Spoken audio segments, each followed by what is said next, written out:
இன்னைக்கு நாம பார்க்க போற இந்த ஒரு அருமையான விளக்க பதிவுல தமிழ் மாதங்கள்லயே ரொம்பவும் சிறப்பு வாய்ந்த சித்திரை மாதத்தை பத்தியும், குறிப்பா அந்த சித்திரை பௌர்ணமி அன்னைக்கு வெளிப்படுற அபரிமிதமான ஆன்மீக சக்தியை பத்தியும் தான் நாம ரொம்ப விலாவாரியா பேச போறோம். உண்மையிலே சொல்லணும்னா இது ஏதோ மாசத்துல ஒரு நாள் வர சாதாரண பௌர்ணமி கிடையாதுங்க. நம்மள நாமே முழுசா புதுப்பிச்சுக்க கூடிய ஒரு அற்புதமான பிரபஞ்ச நிகழ்வு. சரி, ஒரு நிமிஷம் யோசிச்சு பாருங்களேன். வருஷத்துல எத்தனையோ பௌர்ணமி வருது. ஆனா இந்த சித்திர பௌர்ணமிக்கு மட்டும் அப்படி என்ன ஒரு தனித்துவமான சக்தி இருக்கு? இந்த கேள்வி கண்டிப்பா இப்போ உங்க மனசுல ஓடிட்டு இருக்கும். ஏன்னா இது நம்முடைய ஒட்டுமொத்த கர்ம வினைகளையும் மாற்றி அமைக்கக்கூடிய, நம்ம வாழ்க்கையில ரொம்ப ஆழமான மாற்றங்களை ஏற்படுத்தக்கூடிய ஒரு நாள். அது எப்படி வேலை செய்யுதுன்னு தொடர்ந்து பார்ப்போம் வாங்க. கொஞ்சம் அப்படியே கண்ணை மூடி கற்பனை பண்ணி பாருங்க. நம்ம தமிழ்நாட்டுல இருக்கிற ஒரு அழகான கிராமம்.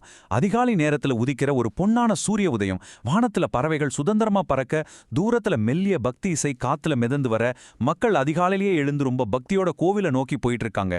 கேட்கவே எவ்வளோ ரம்யமா இருக்குல்ல? இந்த நாளோட ஆரம்பமே நமக்கு ஒரு ஆழ்ந்த அமைதியும் ஒரு அருமையான நேர்மறை ஆற்றலையும் கொடுக்குது. காலை நேரம் அவ்வளோ அழகுன்னா இரவு நேரத்தை பத்தி சொல்லவே வேண்டாம். அமைதியா ஓடுற நதி நீரோட மேற்பரப்புல பிரதிபலிக்கிற அந்த முழு நிலவோட பிரகாசமான ஒளிய கொஞ்சம் நினைச்சு பாருங்க. இந்த சித்திரை மாத முழு நிலவோட கதிர்வீச்சுகள் வெறும் வெளிச்சத்தை மட்டும் கொடுக்கலங்க. அறிவியல் பூர்வமாவும் சரி, ஆன்மீக ரீதியாவும் சரி, இந்த சித்திரை நிலவோட கதிர்கள் நம்ம மனசுல இருக்கிற இருட்டை எல்லாம் போக்கி எண்ணங்களை சுத்தப்படுத்துற ஒரு அபாரமான ஆற்றல் கொண்டதுன்னு ஆழமா நம்பப்படுது. பகுதி 1, சித்திரகுப்தரும் கர்மவினை கணக்கீடும். இத பத்தி இப்ப பார்ப்போம். இப்போ இதுல ரொம்ப சுவாரஸ்யமான ஒரு விஷயம் என்ன தெரியுமா? அது சித்திரகுப்தரோட உருவாக்கம்தான்.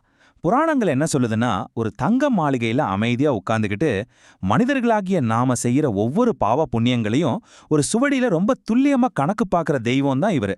ஒரு வகையில நம்ம மனசாட்சியோட குறியீடாவே இவரை நாம பார்க்கலாம். அதனாலதான் இந்த சித்திர பௌர்ணமி அன்னைக்கு இவரை மனசார நினைச்சு வழிபடுறது ரொம்பவே முக்கியம்னு சொல்றாங்க. இது எதை குறிக்குதுன்னா, நம்ம வாழ்க்கையில நம்ம செய்யற தவறான செயல்களுக்கும், அதாவது பாவங்களுக்கும், நல்ல செயல்களுக்கும், அதாவது புண்ணியங்களுக்கும் நடுவுல சித்திரகுப்தர் எப்படி ஒரு பிரபஞ்ச சமநிலையை மெயின்டைன் பண்றாரு அப்படிங்கறத தான்.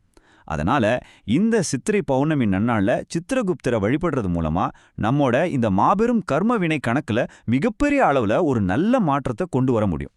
பகுதி 2, தூய்மைக்கான சடங்குகள்.